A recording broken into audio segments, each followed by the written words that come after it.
शांति। आज 18 दिसंबर 2021 की बाबा की साकार मुरली है। मुरली के महावाक्य है, मीठे बच्चे, श्रीमत कहती है पढ़ाई पर पूरा पूरा ध्यान दो। पढ़ेंगे लिखेंगे तो बनेंगे नवाब, अर्थात दिल तख्त नशीन बन जाएंगे। प्रश्न है, सर्विस की वृद्धि न होने का कारण क्या है? उत्तर है, अगर सर्विस करने वाले बच्चों में देह अभिमान आ जाता है, थोड़ी भी सर्विस की और नशा चढ़ गया कि मैंने फलाने को ज्ञान दिया, तो सर्विस वृद्धि को नहीं पा सकेगी। बच्चे यह भूल जाते हैं कि इनको बाबा ने टच किया है। देह अभिमान ही सर्विस को बढ़ने नहीं देता, इसलिए बाबा बार बार युक्ति बताते हैं कि देही अभिमानी भव। गीत है, हमें उन राहों पर चलना है। ओम शांति। एक है सदैव परमधाम में रहने वाला ऊंचे ते ऊंचा बाप। उस शिव बाबा के नीचे विष्णु का चित्र है। अभी तुम जानते हो कि हमको शिव बाबा विष्णुपुरी का मालिक बना रहे हैं। विष्णु अर्थात लक्ष्मी नारायण, इन दो का कंबाइंड रूप है विष्णु। यह हमारा एम ऑब्जेक्ट है किसको भी समझाने के लिए। बुद्धि में रहना चाहिए कि बाबा है निराकार, फिर हमको कैसे पढ़ाए। इसलिए ब्रह्मा का चित्र दिखाया है। बाबा हमको ब्रह्मा द्वारा विष्णुपुरी का मालिक बना रहे हैं। तुमको यह सर्टेन भी है, फिर भूल जाते हो कि हम स्टूडेंट हैं। हमको शिव बाबा पढ़ा रहे हैं, भारत को ही विष्णुपुरी बना रहे हैं। अगर यह बुद्धि में रहे तो कितनी खुशी होनी चाहिए। यह त्रिमूर्ति का चित्र कितना नामी ग्रामी है। त्रिमूर्ति में वो लोग ब्रह्मा, विष्णु, शंकर को दिखाते हैं, परंतु शिव को भूल गए हैं। कितनी यह भारी भूल है। अभी तुम बच्चे जानते हो कि शिव बाबा हमको विष्णुपुरी का मालिक बना रहे हैं और आए हुए हैं। इनके बहुत जन्मों के अंत के जन्म के भी अंत में आकर प्रवेश करते हैं। बाबा आते ही भारत में हैं और भारत को ही विश्व का मालिक बनाते हैं। तुम बच्चों को यह निश्चय है कि हर 5000 वर्ष के बाद संगम युग में ही आते हैं। तुम बच्चे यहाँ आए हो राजाई लेने के लिए, अर्थात स्वर्ग का मालिक बनने के लिए। यह तो तुम बच्चों को मालूम है कि भारत में सिर्फ एक ही धर्म था। उस समय और कोई धर्म नहीं था, तो कितना नशा चढ़ना चाहिए और देवी गुणों की धारणा भी करनी चाहिए। अगर बाप देखते हैं बच्चे देवी गुण धारण नहीं करते हैं, तो कहेंगे ना यह कोई कमबख्त है। पढ़ते नहीं तो मानो अपने पैर पर कुल्हाड़ा मारते हैं। बाप कितना सहज समझाते हैं। तुम जानते हो कि बाबा राजयोग सिखला रहे हैं, तो बच्चों को यहाँ ही देवी गुण धारण करने हैं। सतयुग में चलकर तो नहीं करेंगे ना। जो धारणा करते और कराते हैं उनको खुशी भी बहुत रहती है।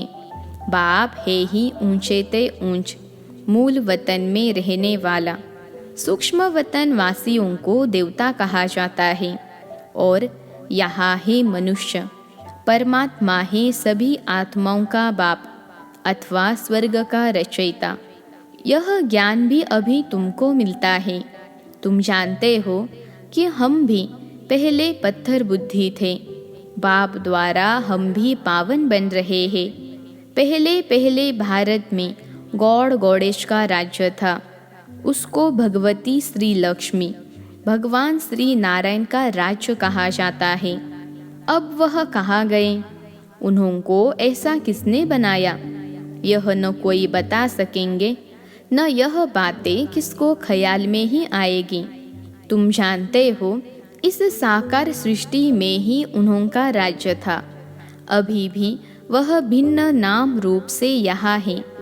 यह सब बातें जानने से बच्चों को बहुत खुशी होनी चाहिए कि बाबा हमको पढ़ाकर ऐसा बना रहे हैं। नंबर 1 हीरो हीरोइन यह है। सूक्ष्म वतन में भी तुम इन्हों को देखते हो। इन्हों को भी सर्टन है कि यह बन रहे हैं। नॉलेजफुल श्री श्री इन्हों को पढ़ाकर ऐसा श्री लक्ष्मी नारायण बना रहे हैं। तुम इनके बच्चे भी गॉड गॉडेज बनेंगे। गॉड द्वारा तुम यह गॉड गॉडेज बन रहे हो, प्रजा भी बन रहे हो, परंतु उनको गॉड गॉडेज नहीं कह सकते, इसलिए उनको देवी देवता कहा जाता है। फिर भी मुख्य लक्ष्मी नारायण को गॉड गॉडेज कह देते हैं। इन्होंने सबसे ऊंच पुरुषार्थ कर ये पद पाया है। सभी को तो भगवान भगवती नहीं कहेंगे ना। नंबर 1 की ही महिमा गाई जाती है, सर्वगुण संपन्न, और कोई धर्म वाले की यह महिमा नहीं है। कोई ऐसे भी नहीं कह सकते यह तो बना बनाया ड्रामा है। पहले है ही देवी घराना, फिर दूसरे धर्म वाले आते हैं। तुम बच्चों को भी पुरुषार्थ कराया जाता है। जिन्हों का पार्ट है वही स्वर्ग में आएंगे, बाकी सब शांति धाम में चले जाएंगे। इसमें कोई का प्रश्न नहीं उठ सकता। अब मांगते भी है हमको शांति मिले, स्वर्ग को तो वह जानते ही नहीं, तो बाबा उन्हों की आश पूर्ण कर देते हैं और भारतवासी स्वर्ग को याद करते हैं, परंतु यह नहीं जानते कि स्वर्ग में लक्ष्मी नारायण का राज्य था। अब तुम्हारी बुद्धि में है कि हमको भगवान पढ़ा रहे हैं भगवान भगवती बनाने के लिए। फॉरेन वाले तो शांति धाम को स्वर्ग समझते हैं गॉड फादर वहाँ रहते हैं। तुम जानते हो हेवन अलग है, शांति धाम अलग है। तुम ही हेवन में आते हो। पहले शांति धाम, फिर सुख धाम, फिर दुख धाम, फिर शांति धाम में जाना है। यह खेल बना हुआ है। सब आत्माएं सतयुग में आए, यह हो नहीं सकता। यह वैरायटी धर्मों वाला सृष्टि चक्र है। पहले सूर्यवंशी, फिर दूसरे धर्म आते हैं। इस ड्रामा में फर्क नहीं पड़ सकता। वही हिस्ट्री ज्योग्राफी फिर रिपीट होती है, परंतु कैसे रिपीट होती है यह आकर जानना चाहिए। सतयुग में तुम्हारा राज्य था, अब फिर सतयुग में जाने के लिए तुम्हारा कल्प पहले वाला पुरुषार्थ चल रहा है। तुम बच्चे हर एक धर्म के आदि मध्य अंत को जानते हो। क्रिश्चियन धर्म कब स्थापन होता है, कैसे होता है, कैसे वृद्धि को पाता है, यह झाड़ में साफ दिखाया हुआ है कि नए नए जो आते हैं उनकी कैसे टाल टालियाँ निकलती हैं। उनके कितने पत्ते होंगे? बहुत थोड़े। प्रजापिता ब्रह्मा को ग्रेट ग्रेट ग्रैंडफादर कहा जाता है। पहले है देवी देवता धर्म, फिर और बिरादरियाँ निकलती हैं। अब अंत में झाड़ जड़ जड़ीभूत अवस्था को पाता है। मनुष्यों को इस सृष्टि रूपी झाड़ का पता ही नहीं। तुम जानते हो यह अनादि अविनाशी ड्रामा है। इसमें एक सेकंड का भी फर्क नहीं पड़ सकता। इस झाड़ की आयु भी एक्यूरेट है। यह मनुष्य सृष्टि रूपी बेहद का नाटक है। यहाँ हम आते हैं पार्ट बजाने। यह ज्ञान बाबा ही समझाते हैं। यह शास्त्र सब भक्ति मार्ग के हैं। आधा कल्प भक्ति मार्ग चलता है, उसमें एक सेकंड भी फर्क नहीं पड़ सकता। इस ज्ञान की प्रालब्ध भी एक्यूरेट आधा कल्प चलती है। जिसने जो पार्ट बजाया है वह बजाएंगे। अब तुम्हारी बुद्धि बेहद की हो गई है, औरों की बुद्धि को भी बेहद में लाना है, तब ही तुम बेहद विश्व की मालिक बनते हो। निराकारी दुनिया में है निराकार बाप और निराकारी आत्माएं सब बच्चे। सूक्ष्म वतन का पार्ट तो बहुत थोड़े समय का है। अब तुम बच्चे कांटों से फूल बन रहे हो। यह बात भी जब धंधे दोरी में जाते हैं तो भूल जाते हैं।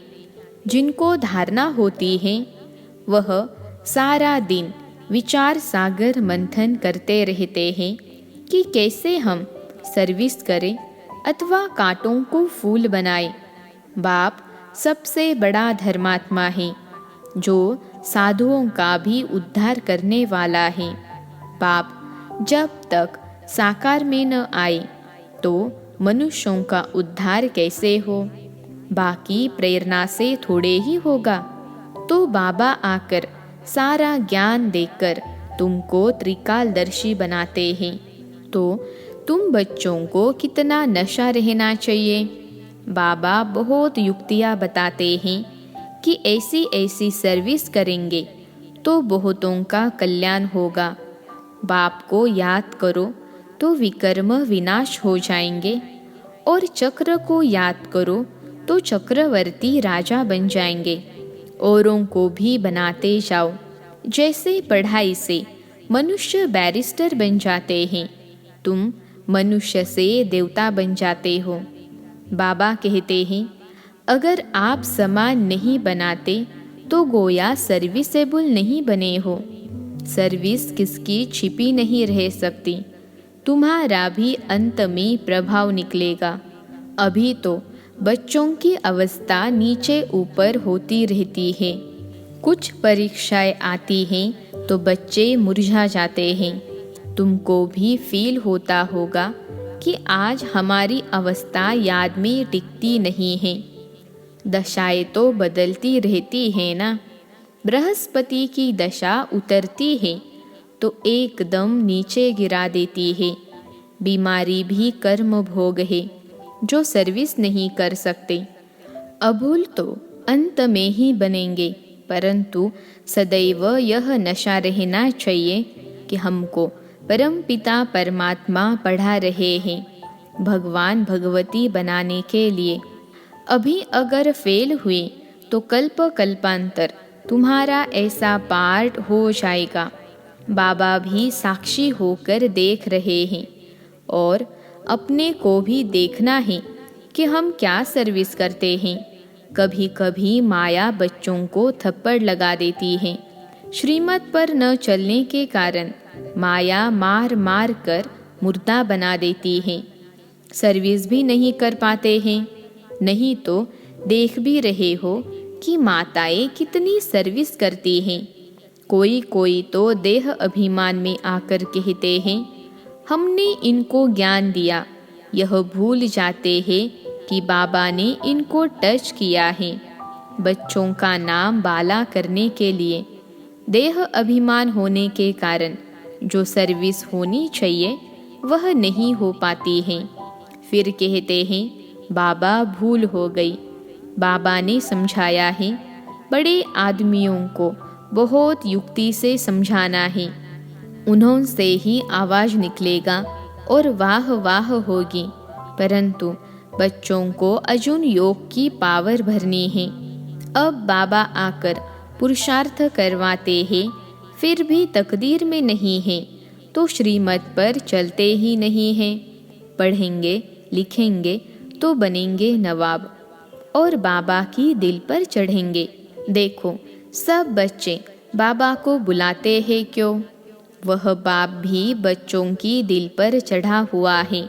बाप ने सर्विस कर बच्चों को कितना गुलगुल बना दिया है। सर्विस करना तो फर्ज है। मैगजीन में लिख सकते हो फलाना मरा, नथिंग न्यू। इस ड्रामा के राज को ब्राह्मण समझ सकते हैं, शूद्र तो कुछ भी नहीं समझ सकते हैं। उनको तो संशय आता रहेगा। मैगजीन से भी तुम समझा सकते हो। वह लेंगे पढ़ेंगे, अगर नहीं समझ में आया तो फेंक देंगे। अगर किसकी तकदीर में नहीं है तो तदबीर क्या करेंगे? फिर जरा भी धारणा नहीं कर पाते हैं तो दिल भी नहीं होगी कि ऐसे को यह मंत्र देवे। इसको कहा जाता है महामंत्र, मन मना भव। अच्छा, अगर खुद नहीं याद करते हो तो दूसरों का तो कल्याण करो। घर घर में यह पैगाम दो कि बाप कहते हैं मुझे याद करो, पतित पावन में ही हो। सर्विस के लिए माथा फिरना चाहिए। अच्छा, मीठे मीठे सिखिलते बच्चों प्रति माता पिता बाप दादा का याद प्यार और गुड मॉर्निंग। रूहानी बाप की रूहानी बच्चों को नमस्ते। हम रूहानी बच्चों की रूहानी माता पिता बाप दादा को याद प्यार, गुड मॉर्निंग और नमस्ते बाबा नमस्ते। धारणा के लिए मुख्य सार। पहली पॉइंट है, अपनी बुद्धि हद से निकाल बेहद में रखनी है, दूसरों को भी बेहद में लाना है। इस पुरानी दुनिया से दिल हटा देना है। दूसरी पॉइंट है, सदा खुशी में रहने के लिए धारणा करनी और करानी है। हमको भगवान पढ़ाते हैं, यह नशा रखना है। आज का वरदान है, तपस्या द्वारा अपने विकर्मों व तमोगुण के संस्कारों को भस्म करने वाले तपस्वी मूर्त भव। तपस्या द्वारा अपने विकर्मों व तमोगुण के संस्कारों को भस्म करने वाले तपस्वी मूर्त भव। विश्लेषण है, जैसे अभी ईश्वरीय पालना का कर्तव्य चल रहा है, ऐसे लास्ट में तपस्या द्वारा अपने विकर्मों और हर आत्मा के तमोगुणी संस्कार व प्रकृति के तमोगुण को भस्म करने का कर्तव्य चलना है। इसके लिए सदा एकरस स्थिति के आसन पर स्थित हो, अपने तपस्वी रूप को प्रत्यक्ष करो।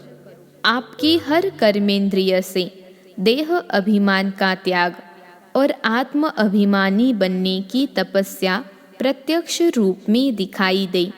आज का स्लोगन है, संस्कारों की टक्कर से बचने के लिए बालक और मालिकपन का बैलेंस रखो।